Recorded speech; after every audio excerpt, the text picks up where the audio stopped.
ਸਾਰੇ ਭੈਣ ਭਰਾਵਾਂ ਨੂੰ ਜੈ ਮਸੀਹ ਦੀ। ਅੱਜ ਦੇ ਵਚਨ ਦਾ ਮਨਨ ਕਰਨ ਤੋਂ ਪਹਿਲਾਂ ਅਸੀਂ ਪ੍ਰਾਰਥਨਾ ਵਿੱਚ ਜਾਵਾਂਗੇ। ਦਿਆਲੂ ਪ੍ਰਭੂ, ਅਸੀਂ ਤੇਰਾ ਧੰਨਵਾਦ, ਤੇਰੀ ਮਹਿਮਾ, ਤੇਰੀ ਵਡਿਆਈ ਕਰਦੇ ਹਾਂ। ਤੂੰ ਸੱਚਮੁੱਚ ਮਹਾਨ ਅਧਿਰਾਜਾ ਹੈ, ਮਹਿਮਾ ਅਤੇ ਉਸਤਤ ਦੇ ਯੋਗ ਪਰਮੇਸ਼ਰ ਹੈ। ਆਪਣੇ ਵਚਨ ਦੇ ਭੇਤਾਂ ਨੂੰ ਸਾਡੇ ਜੀਵਨ ਦੇ ਵਿੱਚ ਪ੍ਰਗਟ ਕਰਨ ਵਾਲਾ ਪਰਮੇਸ਼ਰ ਹੈ ਕਿ ਅਸੀਂ ਤੇਰੇ ਰਾਜ ਦੇ ਭੇਤਾਂ ਨੂੰ ਸਮਝਦੇ ਹੋਏ ਤੇਰੇ ਵਿੱਚ ਨਮਰ ਅਤੇ ਦੀਨ ਹੋ ਕੇ ਤੇਰੇ ਰਾਜ ਵਿੱਚ ਵਧਦੇ ਜਾਈਏ ਔਰ ਤੇਰਾ ਹੀ ਨਾਮ ਸਾਡੇ ਜੀਵਨ ਦੇ ਵਿੱਚ ਉੱਚਾ ਹੋ ਸਕੇ। ਅਜਿਹਾ ਹੋਣ ਦੇ ਲਈ ਸਾਡੀ ਮਦਦ ਕਰ। ਅੱਜ ਦੇ ਇਸ ਬਚਨ ਨੂੰ ਔਰ ਸੁਣਨ ਵਾਲੇ ਸਾਰੇ ਭੈਣ ਭਰਾਵਾਂ ਨੂੰ ਤੇਰੇ ਹੱਥਾਂ ਵਿੱਚ ਸੌਂਪ ਦਿੰਦੇ ਹਾਂ। ਉਹਨਾਂ ਨੂੰ ਆਪ ਦੇ ਵਚਨ ਦੇ ਭੇਤ ਖੋਲ੍ਹਣ ਦੇ ਲਈ ਔਰ ਉਸ ਨੂੰ ਸਮਝਣ ਦੇ ਲਈ ਆਪਣੀ ਬੁੱਧ ਦੇ, ਤਾਂ ਕਿ ਤੇਰੇ ਨਾਮ ਦੀ ਮਹਿਮਾ ਹੋ ਸਕੇ। ਬੋਲਣ ਵਾਲੇ ਨੂੰ ਆਪਣੀ ਤੌਫੀਕ ਦੇ, ਤਾਂ ਕਿ ਉਹ ਤੇਰੀ ਦਿੱਤੀ ਹੋਈ ਸਮਝ ਦੇ ਨਾਲ ਅੱਜ ਦੇ ਵਚਨ ਦਾ ਖੁਲਾਸਾ ਕਰ ਸਕੇ ਔਰ ਤੇਰੇ ਹੀ ਨਾਮ ਨੂੰ ਮਹਿਮਾ ਮਿਲ ਸਕੇ। ਇਹ ਸਭ ਕੁਝ ਤੇਰੇ ਹੱਥਾਂ ਵਿੱਚ ਸੌਂਪਦੇ ਹੋਏ ਬੇਨਤੀ ਮੁਕਤੀ ਦਾ ਤੇ ਪ੍ਰਭੂ ਯਿਸੂ ਮਸੀਹ ਦੇ ਪਵਿੱਤਰ ਤੇ ਸਮਰਥੀ ਨਾਮ ਵਿੱਚ ਆਮੀਨ। ਪਿਆਰੇ ਅਜ਼ੀਜ਼, ਅੱਜ ਦੇ ਜੋ ਵਚਨ ਦਾ ਮੈਂ ਭਾਗ ਲਿਆ ਹੈ ਉਹ ਲਿਆ ਹੈ ਲੂਕਾ ਦੀ ਅੰਜੀਲ, ਉਸ ਦਾ 24 ਅਧਿਆਏ, ਉਸ ਦੀ 45 ਆਇਤ ਦੇ ਵਿੱਚੋਂ ਮੈਂ ਲਿਆ ਹੈ। ਮੈਂ ਇਸ ਨੂੰ ਆਪ ਦੇ ਲਈ ਪੜ੍ਹਨ ਜਾ ਰਿਹਾ ਹਾਂ।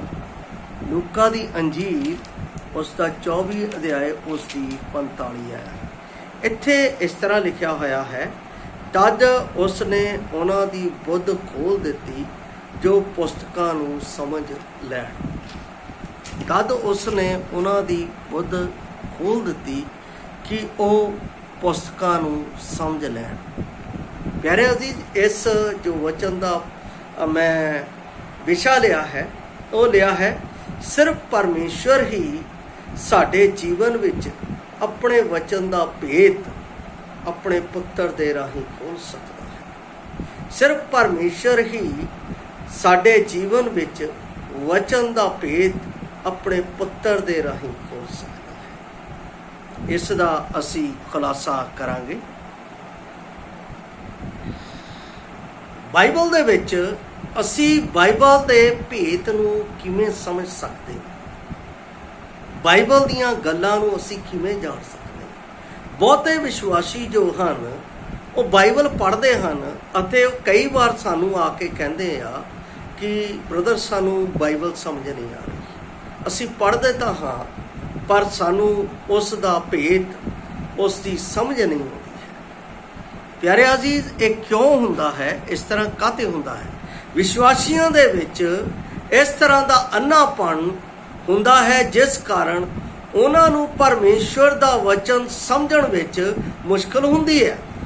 ਉਸ ਤਰ੍ਹਾਂ ਚੰਗੇ ਅਤੇ ਸ਼ਰਧਾਲੂ ਲੋਕ ਹਨ, ਪਰ ਉਹਨਾਂ ਨੂੰ ਅਜਿਹਾ ਅੰਨ੍ਹਾਪਣ ਹੋਇਆ ਹੈ ਕਿ ਉਹ ਪਰਮੇਸ਼ਵਰ ਦੇ ਉਸ ਵਚਨ ਨੂੰ ਪੜ੍ਹਦੇ ਤਾਂ ਹਨ ਪਰ ਉਹਨਾਂ ਨੂੰ ਸਮਝ ਨਹੀਂ ਆਉਂਦੀ ਅਤੇ ਇਸ ਲਈ ਉਹਨਾਂ ਨੂੰ ਬਹੁਤ ਛੇਤੀ ਨੀਂਦ ਆ ਜਾਂਦੀ ਹੈ।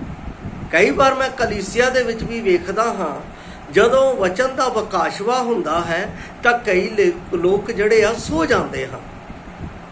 ਕਈ ਵਿਸ਼ਵਾਸੀ ਨੀਂਦਰਾ ਦੇ ਵਿੱਚ ਆ ਜਾਂਦੇ ਨੇ। ਕਈ ਘਰਾਂ ਦੇ ਵਿੱਚ ਬਾਈਬਲ ਪੜ੍ਹਦੇ ਨੇ, ਕਈ ਘਰਾਂ ਦੇ ਵਿੱਚ ਪ੍ਰਾਰਥਨਾ ਕਰਦੇ ਨੇ, ਉਹਨਾਂ ਨੂੰ ਵਚਨ ਪੜ੍ਹਦਿਆਂ ਜਾਂ ਪ੍ਰਾਰਥਨਾ ਕਰਦਿਆਂ ਨੀਂਦ ਆ ਜਾਂਦੀ ਹੈ।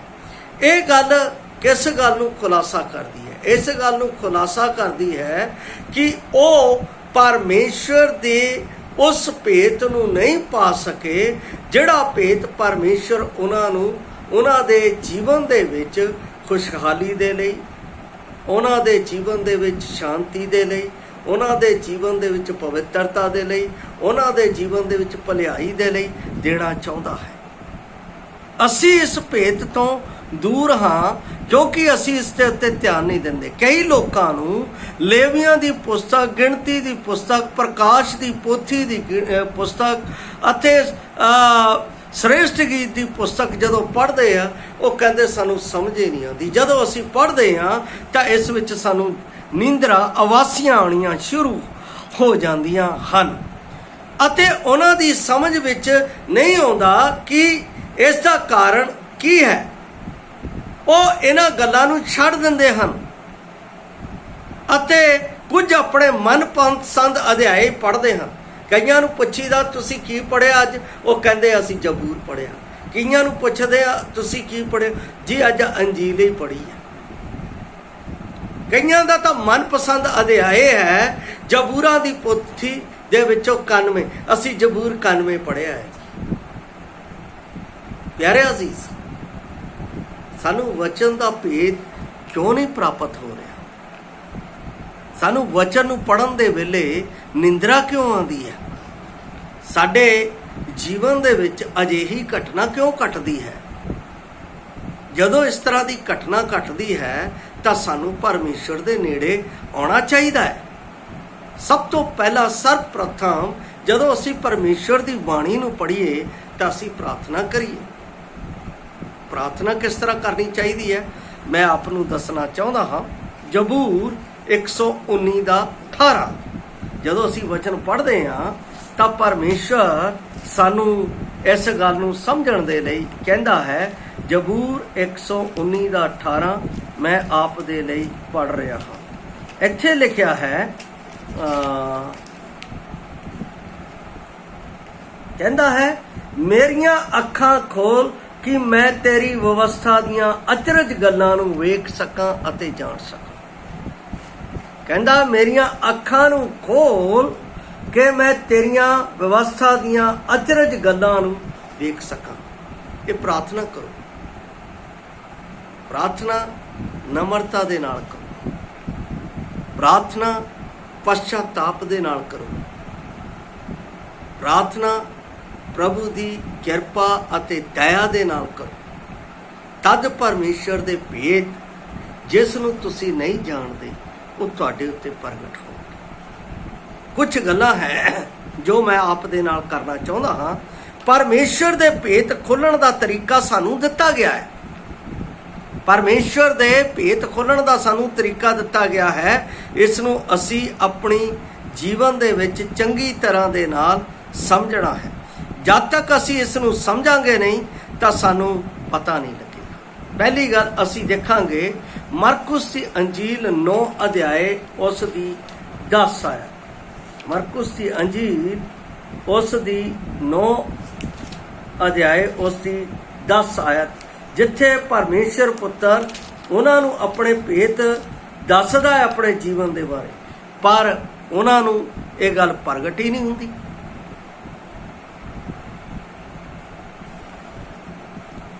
ਕਹਿੰਦਾ ਹੈ ਅਤੇ ਉਹ ਗੱਲਾਂ ਨੂੰ ਆਪਣੇ ਹੀ ਵਿੱਚ ਰੱਖ ਕੇ ਇੱਕ ਦੂਏ ਨਾਲ ਚਰਚਾ ਕਰਨ ਲੱਗੇ, ਭਾਈ ਮੁਰਦਿਆਂ ਵਿੱਚੋਂ ਜੀ ਉੱਠਣਾ ਕੀ ਹੈ। ਚੇਲਿਆਂ ਨੂੰ ਗੱਲੇ ਨਹੀਂ ਸਮਝ ਆ ਰਹੀ ਸੀ, ਲੇਕਿਨ ਪਰਮੇਸ਼ਵਰ ਨੇ ਮੈਨੂੰ ਅਤੇ ਆਪ ਨੂੰ ਉਸ ਭੇਤ ਨੂੰ ਸਮਝਣ ਦੇ ਲਈ ਸਾਨੂੰ ਇੱਕ ਰਾਸਤਾ ਦਿੱਤਾ ਹੋਇਆ ਹੈ। ਅਸੀਂ ਇਸ ਭੇਤ ਨੂੰ ਪਰਮੇਸ਼ਰ ਦੇ ਵਚਨ ਨੂੰ ਕਿਵੇਂ ਜਾਣ ਸਕਦੇ ਹਾਂ, ਕਿਵੇਂ ਸਮਝ ਸਕਦੇ ਹਾਂ, ਉਸ ਦੇ ਲਈ ਕੀ ਕਰਨਾ ਹੈ।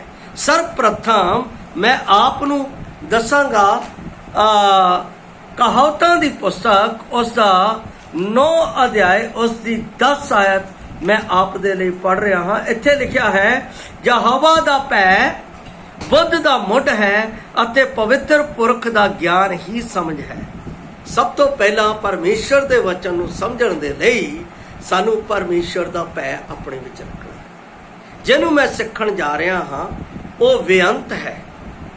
ਜਿਹਦੇ ਕੋਲ ਮੈਂ ਜਾ ਰਿਹਾ ਹਾਂ ਉਹ ਸਰਵਗਿ ਹੈ।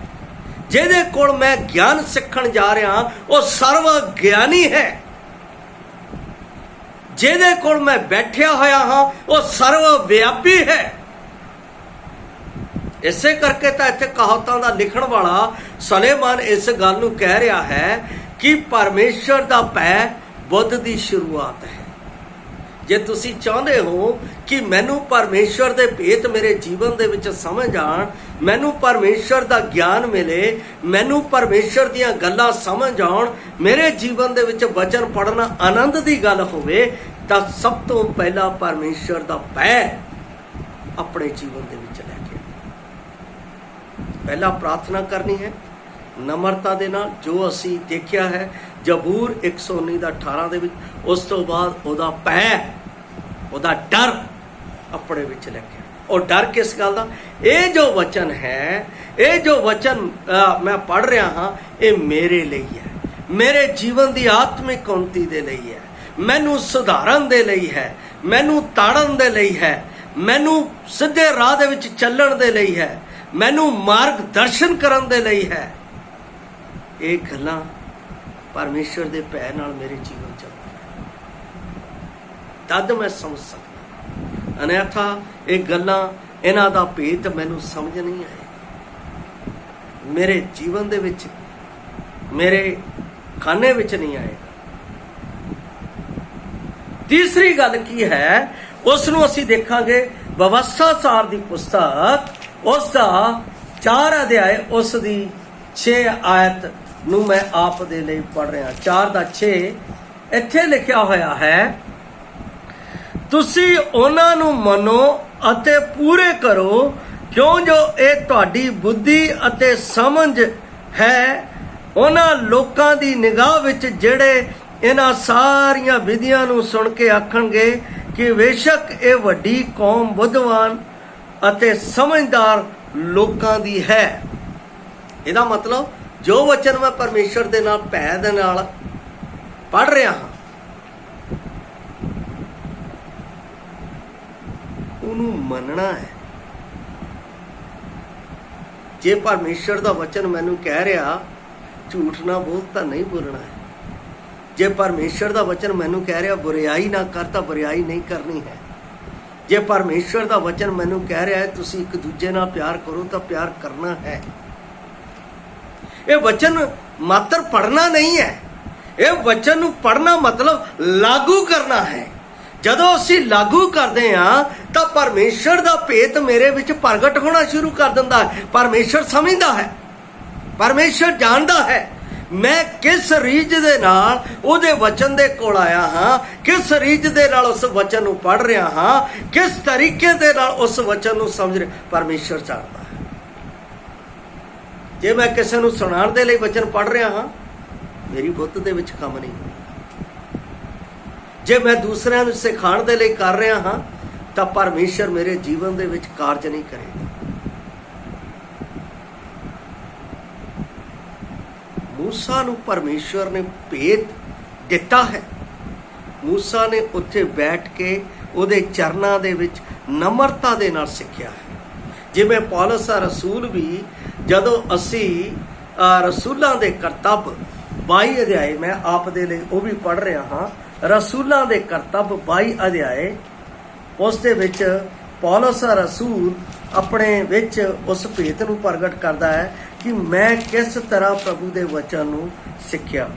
ਕਹਿੰਦਾ ਹੈ 3 ਆਇਤ 22 ਦਾ 3 ਦੇ ਵਿੱਚ ਲਿਖਿਆ, ਮੈਂ ਇੱਕ ਯਹੂਦੀ ਮਨੁੱਖ ਹਾਂ ਜਿਹੜਾ ਕਲੀਕਿਆ ਦੇ ਤਰਸੁਸ ਵਿੱਚ ਜੰਮਿਆ, ਪਰ ਇਸੇ ਸ਼ਹਿਰ ਵਿੱਚ ਗਮੀਲੀਅਲ ਦੇ ਚਰਨਾਂ ਵਿੱਚ ਪਲਿਆ ਅਤੇ ਪਿਓ ਦਾਦਿਆਂ ਦੀ ਸ਼ਰ੍ਹਾ ਪੂਰੇ ਚੱਜ ਨਾਲ ਸਿੱਖੀ ਅਤੇ ਪਰਮੇਸ਼ਰ ਲਈ ਅਜਿਹਾ ਹੀ ਅਣਖੀ ਹਾਂ ਜਿਹੇ ਤੁਸੀਂ ਅੱਜ ਦੇ ਦਿਨ ਵਿੱਚ ਹੋ। ਇਹਦਾ ਮਤਲਬ ਕਿੱਦਾਂ ਸਿੱਖਿਆ ਉਹਨੇ? ਚਰਨਾਂ ਦੇ ਵਿੱਚ। ਚਰਨਾਂ ਦੇ ਵਿੱਚ ਮਤਲਬ ਕੀ ਹੈ? ਪਰਮੇਸ਼ਰ ਦੇ ਅੱਗੇ ਨਮਰ ਅਤੇ ਦੀਨ ਹੋ ਕੇ। ਕਈ ਲੋਕ ਪਰਮੇਸ਼ਰ ਦੇ ਵਚਨ ਨੂੰ ਸਿੱਖਦੇ ਆ ਦੂਸਰਿਆਂ ਨੂੰ ਸਿਖਾਉਣ ਦੇ ਲਈ। ਉਹ ਇਸ ਲਈ ਨਹੀਂ ਸਿੱਖਦੇ ਕਿ ਪਰਮੇਸ਼ਰ ਮੈਨੂੰ ਕੀ ਸਿਖਾ ਰਿਹਾ ਹੈ, ਉਹ ਇਸ ਲਈ ਨਹੀਂ ਸਿੱਖਦੇ ਕਿ ਪਰਮੇਸ਼ਰ ਮੇਰੇ ਜੀਵਨ ਦੇ ਵਿੱਚ ਕੀ ਚਾਹ ਰਿਹਾ ਹੈ। ਪਰਮੇਸ਼ਰ ਚਾਹੁੰਦਾ ਹੈ ਕਿ ਆਪਣੀ ਇਸ ਬੁਰਾਈ ਨੂੰ ਛੱਡ, ਪਰਮੇਸ਼ਰ ਚਾਹੁੰਦਾ ਹੈ ਕਿ ਤੂੰ ਆਪਣੇ ਆਪ ਨੂੰ ਸੁਧਾਰ। ਪਰ ਉਹ ਗੱਲ ਨੂੰ ਨਾ ਸੁਧਾਰਨ ਦੀ ਬਜਾਏ ਅਸੀਂ ਕੀ ਕਰਦੇ ਹਾਂ? ਦੂਸਰਿਆਂ ਨੂੰ ਸਿਖਾਉਣ ਦੇ ਲਈ ਸਿੱਖਣਾ ਸ਼ੁਰੂ ਕਰ ਦਿੰਦੇ ਹਾਂ। ਪਿਆਰੇ ਅਜ਼ੀਜ਼, ਇਸ ਤਰ੍ਹਾਂ ਪਰਮੇਸ਼ਰ ਦੇ ਵਚਨ ਦੇ ਭੇਤ ਮੇਰੇ ਜੀਵਨ 'ਚ ਨਹੀਂ ਖੁੱਲ੍ਹਣਗੇ। ਇਮਾਉਸ ਦੇ ਮਾਰਗ ਦੇ ਵਿੱਚ ਇਹ ਜਾ ਰਹੇ ਹੈ, ਇਹ ਆਪਣਾ ਯਿਸੂ ਮਸੀਹ ਦੇ ਉਸ ਕਰੂਸੀਫਿਕੇਸ਼ਨ ਦੀਆਂ ਗੱਲਾਂ ਕਰਦੇ ਜਾ ਰਹੇ ਹੈ, ਪਰ ਇਹਨਾਂ ਨੂੰ ਪਰਮੇਸ਼ਰ ਦੀ ਪਛਾਣ ਨਹੀਂ ਹੋਈ। ਇਹਨਾਂ ਨੂੰ ਪੁਸਤਕਾਂ ਦੇ ਭੇਤ ਸਮਝ ਨਹੀਂ ਆਏ। ਇਹਨਾਂ ਦਾ ਹੋਣ ਦਾ ਮਤਲਬ ਕੀ ਸੀ, ਇਸ ਦਾ ਅਰਥ ਕੀ ਸੀ, ਇਹ ਸਮਝ ਨਹੀਂ ਆਇਆ। ਪਰ ਜਦੋਂ ਪ੍ਰਭੂ ਦੇ ਨਾਲ ਬੈਠੇ, ਜਦੋਂ ਪ੍ਰਭੂ ਦੇ ਨਾਲ ਉਹਨਾਂ ਨੇ ਸੰਗਤ ਕੀਤੀ ਔਰ ਜਦੋਂ ਪ੍ਰਭੂ ਨੇ ਉਹਨਾਂ ਨੂੰ ਰੋਟੀ ਦਿੱਤੀ, ਤਦ ਉਹਨਾਂ ਦੀ ਬੁੱਧ ਖੁੱਲ ਗਈ ਅਤੇ ਉਹ ਪੁਸਤਕਾਂ ਨੂੰ ਸਮਝ ਲੈਣ ਲੱਗੇ। प्यारे अजीज, अगर असी चाहते हाँ कि असी परमेश्वर के वचन के भेद नूं सीखीए समझीए, तो पहली गल है प्रार्थना करनी है नम्र अते दीन होके परमेश्वर तो मंगना है, परमेश्वर मेरिया अखा खोल कि मैं तेरे वचन नूं समझ सका। दूसरी गल विजडम, परमेश्वर जो बुद्ध दिंदा है उस बुद्ध दे नाल ज्ञान नूं प्राप्त करन दे लई नम्रता ते दीनता की लोड़ है, परमेश्वर के भय की लोड़ है। जब तक मेरे जीवन च परमेश्वर का भय नहीं आएगा, उसकी विजडम, उसकी बुद्ध मेरे विच नहीं आएगी जिहड़ी मैनूं परमेश्वर के भेद नूं समझा सकेगी। तीसरी गल इत्थे अपना साफ रीति नाल 6 दे विच कह रहा, तुसीं उन्हां नूं मनो। ਜਿਹੜੀਆਂ ਗੱਲਾਂ ਮੈਨੂੰ ਪਰਮੇਸ਼ਵਰ ਨੇ ਦਸੀਆਂ ਹੈ, ਜੋ ਪਰਮੇਸ਼ਵਰ ਮੇਰੇ ਨਾਲ ਗੱਲਾਂ ਕਰ ਰਿਹਾ, ਉਹਨਾਂ ਨੂੰ ਮੰਨਣਾ ਹੈ। ਜਦ ਤੱਕ ਮੈਂ ਮੰਨਦਾ ਨਹੀਂ, ਉਸ ਨੂੰ ਅਪਲਾਈ ਨਹੀਂ ਕਰਦਾ, ਉਸ ਨੂੰ ਲਾਗੂ ਨਹੀਂ ਕਰਦਾ, ਉਦੋਂ ਤੱਕ ਮੇਰੇ ਜੀਵਨ ਦੇ ਵਿੱਚ ਕਦੇ ਵੀ ਪਰਮੇਸ਼ਵਰ ਦੇ ਸੀਕ੍ਰੇਟ प्रगट नहीं। भावें मैं किन्ने भी वड्डे प्रचारकां नूं सुनदा होवां, भावें मैं किन्ने भी अपना वचन नूं सुनदा होवां, भावें मैं किन्ना भी रियाज करदा होवां, मैनूं समझ नहीं आएगी जद तक मैं उस नूं अपने जीवन दे विच लागू नहीं करदा, अप्लाई नहीं करदा।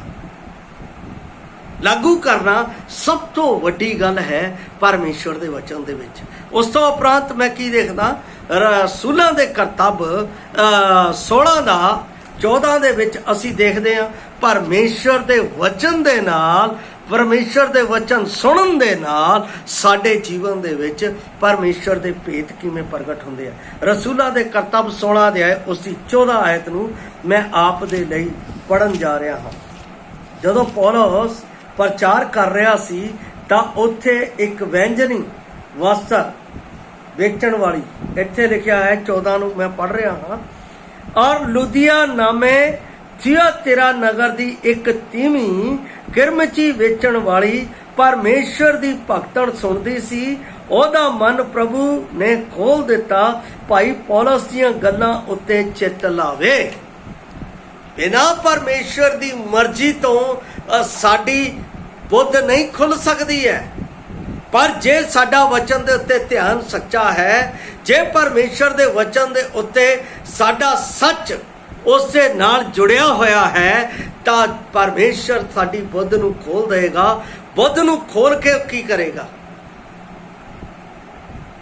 सानू परमेश्वर दे अगे नीवें हो के उस दे अनुसार चलण दे लई अपना बल देवेगा। इसलिए असी परमेश्वर दे कोल जाना है। परमेश्वर ही ये बुद्ध नूं खोल सकता है, कोई होर नहीं। इस गल नूं परमेश्वर दा दास पौलस बड़े साफ रीति नाल प्रगट करता है। दूसरा क्रंथियां 4 अध्याय उसकी 6 आयत नूं मैं आप दे लई पढ़ रहा हाँ। 4 दा 6 इत्थे लिखिया है, क्यों जो परमेश्वर जिहने आख्या सी जो हनेरे चानण चमके, ਉਹ ਸਾਡਿਆਂ ਮਨਾਂ ਵਿੱਚ ਚਮਕਿਆ। ਭਾਈ परमेश्वर ਦੇ ਤੇਜ ਦਾ ਗਿਆਨ ਮਸੀਹ ਦੇ ਮੁਖ ਵਿੱਚ ਪ੍ਰਕਾਸ਼ ਕਰੇ। ਇਹਦਾ ਮਤਲਬ ਹੈ परमेश्वर ਦਾ ਗਿਆਨ ਮਸੀਹ ਦੇ ਮੁਖ ਦੇ ਰਾਹੀਂ ਸਾਡੇ ਉੱਤੇ ਪ੍ਰਕਾਸ਼ਵਾਨ ਹੁੰਦਾ ਹੈ, ਜਿਵੇਂ ਚੇਲਿਆਂ ਦੇ ਉੱਤੇ ਪ੍ਰਕਾਸ਼ਵਾਨ ਹੋਇਆ ਜਦੋਂ ਉਹਨਾਂ ਨੂੰ परमेश्वर ਨੇ ਟੁਕੜਾ ਦਿੱਤਾ, ਲਓ ਖਾਓ, ਤੇ ਉਹਨਾਂ ਦੀ ਬੁੱਧ ਖੁੱਲ ਗਈ ਅਤੇ ਪੁਸਤਕਾਂ ਨੂੰ ਸਮਝ ਲੈਣ ਦੇ ਲਈ ਉਹਨਾਂ ਨੂੰ ਉਹ ਬਲ ਮਿਲ ਗਿਆ, ਉਹ ਗਿਆਨ ਮਿਲ ਗਿਆ, ਉਹ ਬੁੱਧੀ ਮਿਲ ਗਈ, ਉਹ ਸਮਝ ਮਿਲ ਗਈ। ਇਸ ਲਈ ਪਿਆਰੋ, ਜਦੋਂ ਅਸੀਂ ਪਰਮੇਸ਼ਰ ਦੇ ਵਚਨ ਦੇ ਨੇੜੇ ਆਉਣਾ ਹੈ, ਪਹਿਲਾਂ ਪ੍ਰਾਰਥਨਾ ਕਰਨੀ ਹੈ। ਪ੍ਰਾਰਥਨਾ ਤੋਂ ਬਾਅਦ ਪਰਮੇਸ਼ਰ ਦਾ ਭੈ ਆਪਣੇ ਜੀਵਨ ਦੇ ਵਿੱਚ ਰੱਖ ਕੇ ਇਸ ਨੂੰ ਪੜ੍ਹਨਾ ਹੈ, ਜਿਸ ਦੇ ਨਾਲ ਪਰਮੇਸ਼ਰ ਦੀ ਬੁੱਧੀ ਮੈਨੂੰ ਮਿਲੇਗੀ, ਸਮਝ ਮਿਲੇਗੀ ਕਿ ਇਹ ਮੇਰੇ ਜੀਵਨ ਦੇ ਬਾਰੇ ਕੀ ਆਖ ਰਿਹਾ ਹੈ, ਪਰਮੇਸ਼ਰ ਮੈਨੂੰ ਕੀ ਕਹਿਣਾ ਚਾਹੁੰਦਾ ਹੈ, ਪਰਮੇਸ਼ਰ ਮੇਰੇ ਜੀਵਨ ਨੂੰ ਕਿਸ ਤਰ੍ਹਾਂ ਇਸਤੇਮਾਲ ਕਰ। ਜਦੋਂ ਇਹ ਪਰਮੇਸ਼ਰ ਦਾ ਵਚਨ ਮੇਰੇ ਜੀਵਨ ਦੇ ਵਿੱਚ ਭੇਤ ਨੂੰ ਖੋਲ ਦਿੰਦਾ ਹੈ, ਤਾਂ ਉਸ ਤੋਂ ਉਪਰੰਤ ਤੀਸਰੀ ਗੱਲ, ਮੈਨੂੰ ਉਸ ਨੂੰ ਆਪਣੇ ਜੀਵਨ ਵਿੱਚ ਲਾਗੂ ਕਰਨਾ ਹੈ। ਜਦੋਂ ਮੈਂ ਲਾਗੂ ਕਰ ਲੈਂਦਾ ਹਾਂ, ਤਾਂ ਮੈਂ ਪਰਮੇਸ਼ਰ ਦੀ ਆਸ਼ੀਸ਼ ਨੂੰ ਪ੍ਰਾਪਤ ਕਰਦਾ ਹਾਂ। ਚੌਥੀ ਗੱਲ, परमेश्वर के वचन ਨੂੰ सुनना है, एक पढ़ना है, सुनना है। ਜਦੋਂ प्रभु यीशु मसीह ਦੇ ਕੋਲ ਉਹਨਾਂ ਨੇ ਸੁਣਿਆ ਤਾਂ ਉਹਨਾਂ ਦੀਆਂ ਅੱਖਾਂ ਖੁੱਲ ਗਈਆਂ। वचन नूं जद तक असीं सुणदे ने, बाइबल दे विच की लिखिया है, जदों असीं रोमियो दी पुस्तक 10 अध्याय उसकी 17 आयत पढ़दे, कहंदा विश्वास सुणन तो आउंदा है। जद तक असीं सुणांगे नहीं, मेरे विच विश्वास नहीं आएगा उस गल नूं करन दे लई। जरूरी है उसनूं सुण। और ये सारा भेद परमेश्वर पुत्र प्रभु यसु मसीह दे मुख तो मेरे जीवन विच प्रगट हुंदा है। प्रभु यसु मसीह दा मुख ओदा पवित्र वचन है। जदों असीं इस नूं पढ़दे हां तां मेरे जीवन दे विच इह प्रगट हुंदा है। मैं जदों पहली बार परमेश्वर दे वचन नूं पढ़ना शुरू कीता, जदों मैं तौबा कीती, परमेश्वर दे वचन नूं पढ़ना शुरू, मैनूं कुछ समझ नहीं आ रहा सी, तो मैं इसे तरह प्रार्थना की और परमेश्वर दे नाल इहो चीज़ मंगदा रहा, परमेश्वर मैनू अपने वचन दे भेद सिखा, मैनू उसके अनुसार चलना सिखा, मैनू उसके अनुसार जीवन बतीत करना सिखा। मेरे जीवन दे राही इस वचन दे पढ़न नाल तेरी ही वडियाई हो। और परमेश्वर ने अपने भेद दिन प्रति दिन प्रगट करने शुरू कर दिते और अज तक वो अपने भेदां नूं मेरे विच प्रगट करता है। उस दे लई मैं परमेश्वर का धन्यवाद। जे तुसी चाहते हो कि परमेश्वर दे वचन का भेद मेरे विच प्रगट होवे, तां अपने आप नूं प्रार्थना विच परमेश्वर दे अगे नीवें करो और प्रार्थना करो, प्रभु अपने वचन का भेद मेरे विच खोल। दूसरा उहदा पैर रख के कि मेरे जीवन दे विच प्रभु की की मर्जी है, उस नूं अपना परमेश्वर दे अगे रखो, तद उस नूं समझण दे लई बुद्धि देवेगा। जदों बुद्धि दे देगा तां सानूं उस तो उपरंत की करना है, उस नूं मन के चलना है। जदों असीं मन के चलांगे, लागू करके चलांगे, तां परमेश्वर दे हर एक भेद मेरे विच प्रगट हो जाणगे, सबना दी भलाई दे लई। ये भेद प्रगट हुंदे है सबना दी भलाई दे लई, सबना दे नाल प्यार करन दे लई, सबना दे नाल आनंद वंडण दे लई, सबना दे नाल परमेश्वर दीआं बरकतां वंडण दे लई और परमेश्वर दे एक अच्छे गवाह बनण दे लई। इसलिए प्यारो, आओ असीं परमेश्वर दे वचन दे भेद नूं नम्रता अते दीनता अते परमेश्वर दे भय दे नाल प्राप्त करिए, जिस दे नाल प्रभु दा नाम साडे जीवन दे विच उच्चा हो सके। प्रभु आप नूं इस वचन दे नाल बरकत देवे। जय मसीह।